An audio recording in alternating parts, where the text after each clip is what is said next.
nobles hoplites. Puis-je vous interrompre un instant, s'il vous plaît? Bien sûr, que puis-je faire pour vous? Je cherche quelqu'un qui pourrait m'aider à identifier certaines scènes martiales présentes dans la ville à Kérilos.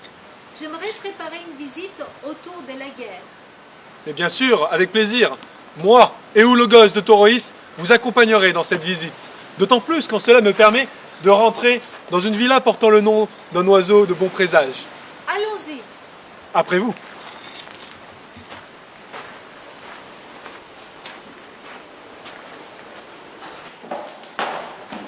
Voyez, dès l'entrée, on trouve des armes représentées sur les fresques. Ah oui, en effet, ce sont les armes du Péléide. De qui? Ah oui, pardon, de Achille, le héros de la guerre de Troie, fils de Pelée. C'est pour ça qu'on l'appelle le Péléide. Mais comment les savez-vous? Eh bien, il y a plusieurs indices qui me le disent. J'en suis pas vraiment sûr, mais regardez. Déjà, le bouclier est un bouclier béotien. C'est une norme iconographique qui représente les anciens boucliers en forme de 8. Vous voyez, il est ovale avec 2 échancrures. Alors même que mon bouclier, ici, est circulaire. Ce bouclier, en 8, permettait aux héros de la guerre de Troie, eh bien, de se déplacer rapidement, de jeter sur leur épaule, ils tenaient par une seule lanière, ils pouvaient ainsi tirer à l'arc, se battre à la lance à 2 mains, ou encore conduire un char. Et vous ne faites plus cela aujourd'hui? Non de Zeus, non. Nous autres, nous sommes des hoplites. Nous nous battons corps à corps avec la lance et notre bouclier directement accroché sur notre bras. Regardez, ici, à l'intérieur, nous avons 2 accroches. Une au niveau de l'avant-bras et une au niveau de la main. Ainsi, le bouclier repose bien sur nos épaules, sur notre jambe et sur nos bras. On se bat au corps à corps et on ne peut pas fuir en se protégeant le dos quand on va courir. Alors que nos ancêtres, eux, le faisaient. D'ailleurs, un des surnoms de Achille, c'est Achille au pied léger. Mais pourquoi alors ces casques et celui d'Achille? Alors, moi je pense que c'est celui d'Achille tout simplement parce qu'il y a un serpent au centre. Or, comme vous le savez, le serpent développe la pharmacone, le poison, qui est aussi le remède. Et ces 2 fonctions se retrouvent dans ce symbole de force. Je crois que vous avez aussi, dans certains de vos trocs où on vend des remèdes, le symbole du serpent qui est représenté. Vous appelez ça, je crois, pharmacie, non? C'est vrai, oui. Et quel est le lien avec le bouclier d'Achille? Eh bien, dans la guerre de Troie, Achille a perdu ses armes. C'est son adversaire qui les a volées sur le cadavre de son ami. Une triste histoire. Achille n'ayant plus d'armes, il a dû faire appel aux dieux pour en obtenir de nouvelles. C'est Héphaïstos, le dieu des forgerons, qui lui a forgé une nouvelle panoplie, et notamment un nouveau bouclier. Sur ce bouclier, l'ensemble du monde et de l'histoire était représenté, et notamment 2 cités en guerre. Une en guerre, et une en paix. Et nos artistes d'aujourd'hui n'ont pas la capacité d'imiter Héphaïstos. C'est pourquoi ils ont décidé de prendre cette allégorie du serpent, qui donne à la fois le remède et le poison, pour évoquer la cité en paix et en guerre. Je comprends mieux maintenant. C'est passionnant. Merci pour ces explications. Vous voulez continuer avec moi? Bien sûr, je vous suis.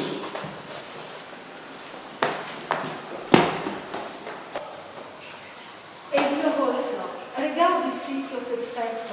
On reconnaît Eunomaos, le père d'Hippodamie, s'apprêtant à faire un sacrifice aux dieux. Eh oui. Malheureux et orgueilleux Oinomaos, c'était un fils d'Arès, mais il avait reçu un funeste oracle. En effet, il avait appris qu'un jour, son futur gendre le tuerait. Pour éviter cela, pour éviter la mort, elle qui ne nous évite jamais, il avait décidé de défier tous les prétendants de sa fille dans une course de chars. Il était confiant, car c'était un excellent pilote. Si le prétendant pouvait l'emporter, il gagnait la fille. Mais dans le cas inverse, Oinomaos le tuait de ses mains. Mais un jour, un héros est apparu, Pélops. Pélops avait des chevaux magnifiques, offerts par le dieu Poséidon. Il n'en avait pas de meilleur dans toute la Grèce. Aussi, durant la course, il commença à distancier Oinomaos. Ce que Oinomaos ne savait pas, c'est qu'un serviteur, un traître, avait saboté son char. Et ainsi, il fit une chute terrible et il en mourut. Et c'est ainsi que Pélops épousa Hippodamie, récupéra le royaume d'Oinomaos et lui donna son nom, un territoire qu'aujourd'hui on appelle le Péloponnèse.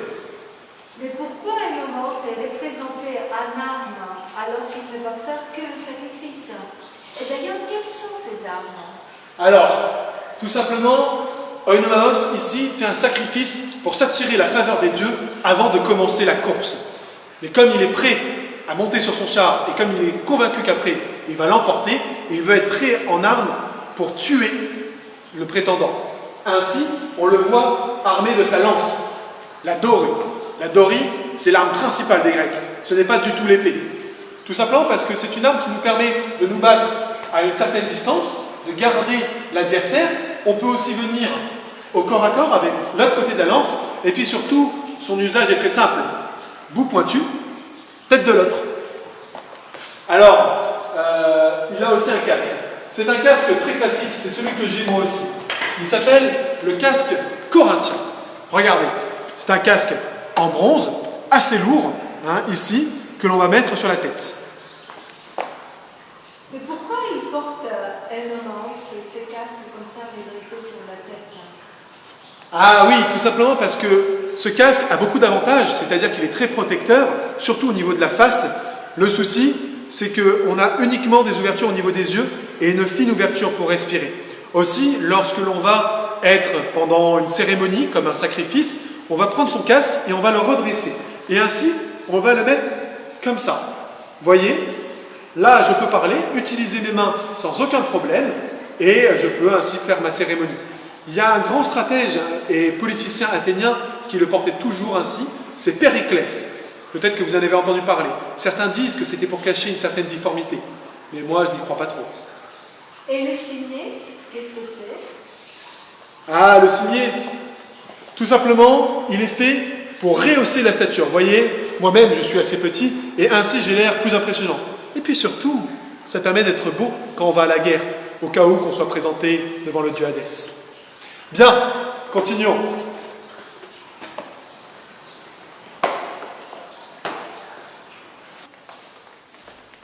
Attendez, faisons un arrêt ici devant le plus grand des conquérants. Vous voulez qu'on parle d'Alexandre le Grand? Oui, évidemment, c'est derrière ce grand cavalier qui, armé de son coppice, tous les Grecs se sont unis et ont pu vaincre l'éternel ennemi, la Perse. Mais il n'était pas de Macédonien? Alors oui, il était roi de Macédoine, mais son père, Philippe II, était un Agéade, c'est-à-dire de la dynastie de la famille d'Argos, descendant directement d'Héraclès, Hercule dans votre langue.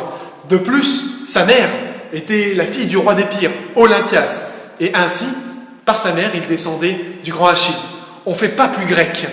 En plus, c'est lui qui a répandu toute la culture hellénique du Nil jusqu'à l'Indus, de la mer Méditerranée jusqu'aux steppes des Amazones. Ah oui, les terribles Amazones. Venez, je vais vous montrer une ici. Avec plaisir.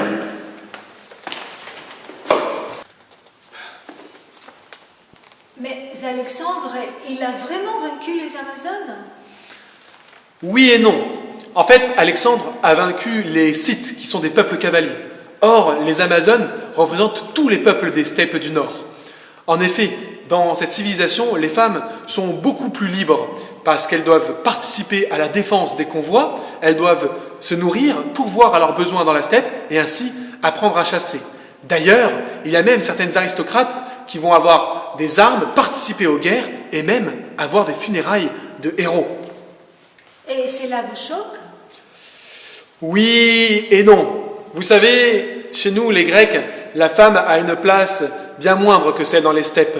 Tenez, par exemple, si vous donnez à quelqu'un une arme, vous lui donnez du pouvoir politique. Or, dans la cité la plus misogyne du monde grec, Athènes, par exemple, eh bien, on a retiré les armes aux femmes pour ainsi leur retirer le droit de vote. À croire que ces barbares seraient bien plus égalitaires que nous. Qui représente la figure de l'Amazone pour les Grecs? Alors, c'est assez compliqué. Pour nous, l'Amazone, c'est l'archétype même du barbare. Regardez.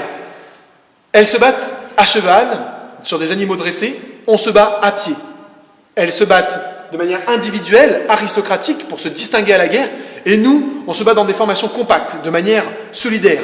Elles se battent à distance, avec des javelots ou des arcs, alors que nous, on utilise la lance ou l'épée, au corps à corps. Enfin, elles sont nomades et nous sommes des sédentaires.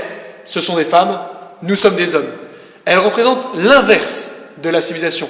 D'ailleurs, certains appuient le propos en disant que certaines Amazones vont se couper un sein pour ainsi mieux tirer à l'arc, allant ainsi contre leur nature de mère nourricière pour verser le sang. Une abomination, mais ce sont des légendes qui permettent d'appuyer un propos, de dire que les Amazones sont à la fois une injure aux dieux, contre nature, mais aussi aux hommes civilisés. C'est pas un hasard s'ils ont fait en sorte que Alexandre ait vaincu les Amazones. Et oui, ainsi, ils s'inscrivaient dans la longue lignée des héros qui les ont vaincus, ses ancêtres, Héraclès d'abord, qui dans un de ses 12 travaux a dû récupérer la ceinture de la reine des Amazones, et Achille, qui devant le siège de Troie a tué Penthésile, une Amazone elle aussi. Et oui, ainsi, on fait les légendes. L'Amazone, c'est l'archétype du barbare pour nous. L'histoire n'est pas tendre avec l'image de la femme guerrière. Et non, malheureusement, l'image grecque des femmes n'est pas très bonne. Pourtant, la première cité qui mettrait sur un pied d'égalité les hommes et les femmes pourrait se servir des deux pour faire grandir leur cité et leur civilisation. Malheureusement, cela, c'est pas près d'arriver.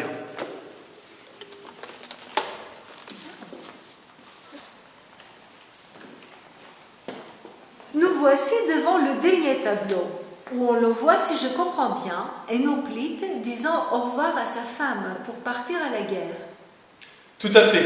Il porte, comme moi, le casque corinthien, la lance et surtout le bouclier, l'aspis coilé. C'est ça le signe distinctif des hoplites. Ce dernier porte d'ailleurs un œil sur son bouclier. Pourquoi? Eh bien tout simplement pour pouvoir conjurer le mauvais sort. C'est une garantie pour lui peut-être de rentrer en vie. Merci pour votre aide.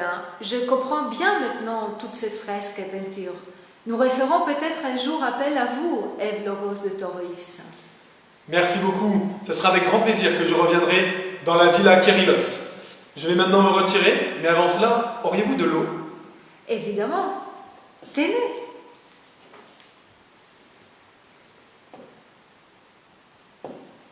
Merci. Portez-vous bien.